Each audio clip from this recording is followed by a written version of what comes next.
All right, thanks a lot. So yeah, I'm Oded Aharonson. I want to start by saying thank you. I'm a Dor Chadash virgin, so this will probably be a night that I remember for the rest of my life. I'm thankful to Amir and Daniel for inviting me to be here. This is a real opportunity for me to share what I think will become obvious as some real excitement that I had about what I want to tell you. And the story, it's really a two-part story that is contributing to my excitement. The first is, has to do with the inspiration that comes about when mankind sets their dreams, and sometimes outrageous dreams, and converts them to actions and eventually to a successful mission like the one that I'm going to talk about. So whenever there's an accomplishment like that, I think it is a real tribute to humanity. The second is the fact that in this particular endeavor, we actually ended up exploring, finding and unveiling a world that's remarkably similar to our own. It's probably more similar to Earth than any other world that we've ever found, and we've only discovered that in the last few years. Where's my clicker? So let me tell you about this place that's both strange and familiar. By the way, this is Titan over here, casting its shadow on Saturn. It's a picture that was taken from the Hubble Space Telescope a few years ago. And more or less, this is all we knew about Hubble. It was just this sort of, about Titan. It was this icy satellite that was veiled with an atmosphere that we couldn't penetrate, we couldn't see through. So we sent a spacecraft there. Voyager flew by and took this picture that you see over on the left, and we were able to figure out that there's stuff in the atmosphere that's a lot like Earth. It's like a bar and a half, 1.5 times the Earth's atmosphere, made mostly of nitrogen, just like Earth. But again, we couldn't see through it. All we could see is that it was a world that looked a lot like Earth, Venus, Mars, that you see here in the rest of the slide. But it wasn't like all the other icy satellites around the solar system.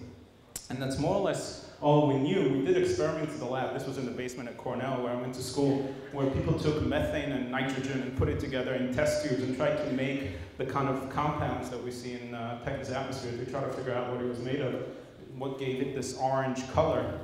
But it wasn't until Cassini launched, if you could see, this is an old style picture over in the corner. You can see that they actually imprinted on the analog picture. It's October 1597 when Cassini, in the spectacular night launch, took off towards the outer solar system. And then it all changed. Cassini got to Saturn and deployed this Huygens probe that descended through the atmosphere and started showing us all these amazing things about this world. First thing we now think happens on Titan is that it actually has a liquid water ocean, like the one you see there. It's probably one of the few other places in the solar system where there's actually a large body of subsurface ocean where life might even exist. It also showed us that Titan has dunes. So you have to understand, Saturn is 10 times further from the sun than Earth, and therefore gets 100 times less sunlight. So it's really cold there. It's 200 degrees below, as Daniel mentioned. So when we got there, we really didn't know what to expect. Everything seemed so different. The materials were different. Water ice is as hard as rock there.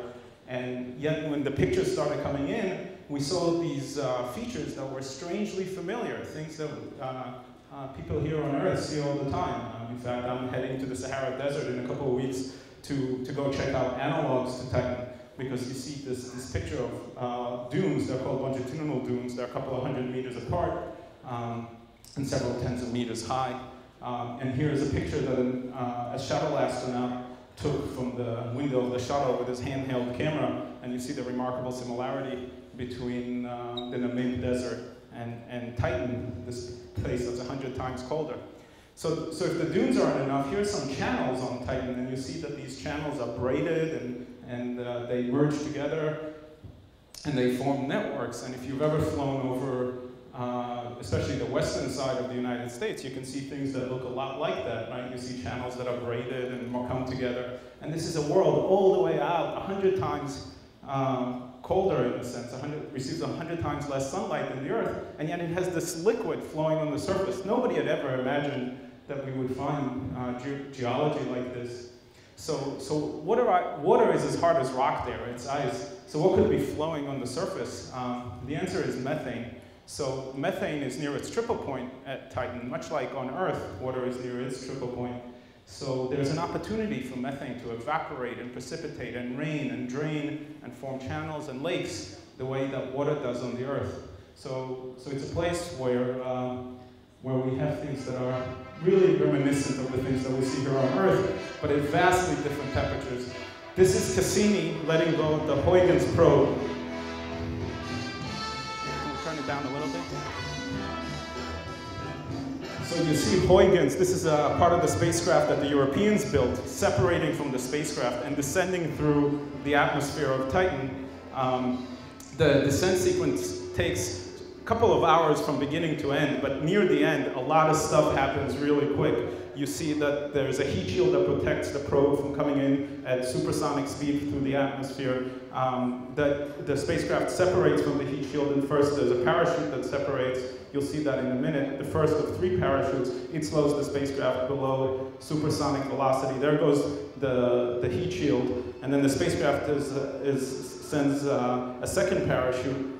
The first parachute would actually be too big because the atmosphere is so thin. It would take forever to land with that big parachute. So we actually need a set of 3 different parachutes to land on this other world. There's a radar that acquires the surface of Titan. And then finally, the last parachute deploys and the lander comes to rest at the surface. Now you have to understand, as scientists, we had no idea where we were going to land. Okay, we sent this probe out there, and we had to design it so that it could land in anything. We didn't know what was under those clouds that we saw from the spacecraft pictures. So there were all sorts of questions on what it was that we were going to land in. And here's this is of course an animation, a cartoon.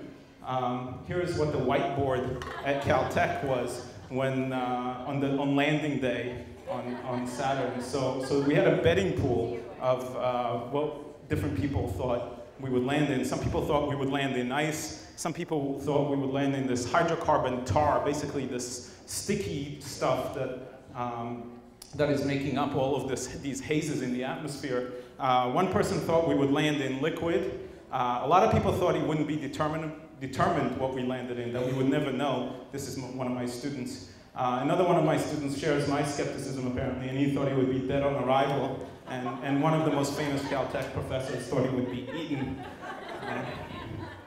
What we actually did land in is this. This is an outflow channel that you see from the mountains over here emptying into the basin. And this is the picture that the lander took when it hit the surface. Okay, so this is a picture from the surface of an icy satellite orbiting another planet all the way out at the end of the solar system. I hope you share with me the tremendous amazement at the feat of humanity and of accomplishing this. So I already mentioned that Titan has a hydrologic cycle where liquid methane plays the role of water and can condense in the atmosphere, rain down, and form lakes. And the lakes are really sort of my baby. So we realized that there are a ton of lakes in the northern hemisphere of Titan and only a few lakes in the south. And we were trying to understand why are all the lakes on one side of the planet and not the other. And it turns out that this is also in perfect analogy to what happens on Earth. The explanation for this is much like on the Earth, where the ice ages come and go cyclically as a result of orbital cycles. This is a theory that 2 guys by the name of Milankovitch, who you might have heard of, and actually a little bit before him, James Croll, suggested that some of the climate change that we see every day outside, some of it people probably cause. That's of course a big debate, the anthropogenic effect of climate change.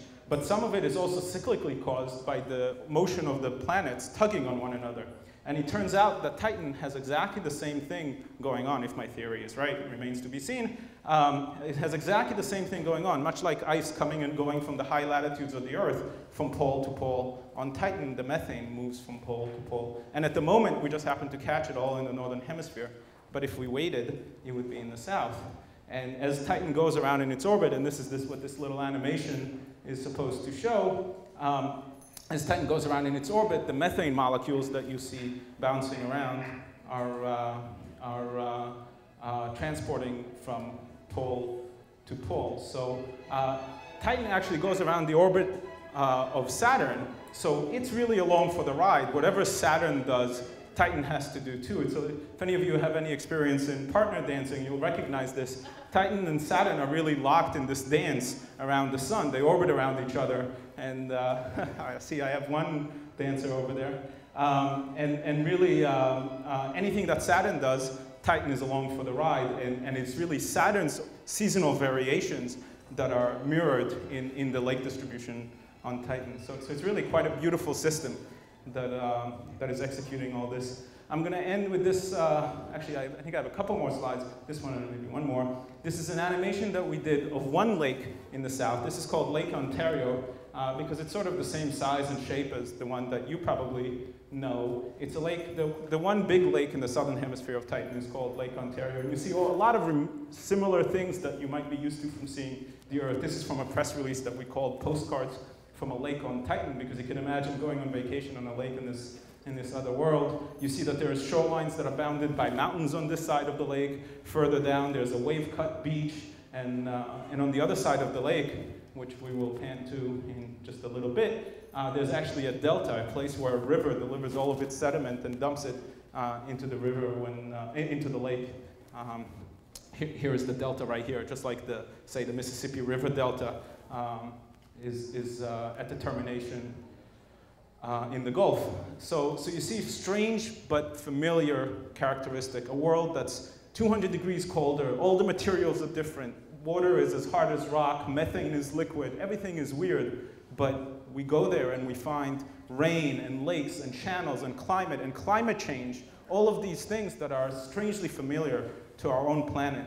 So I think it's important to realize that, you know, somebody asked me, I sat down with somebody I hadn't met before, and before the session today, and they asked me, so how does any of this matter to me? How is this going to affect my life? The answer is it probably doesn't. I mean, probably none of you are ever going to be affected by the fact that we now have additional knowledge about this strange but familiar place in the outer solar system.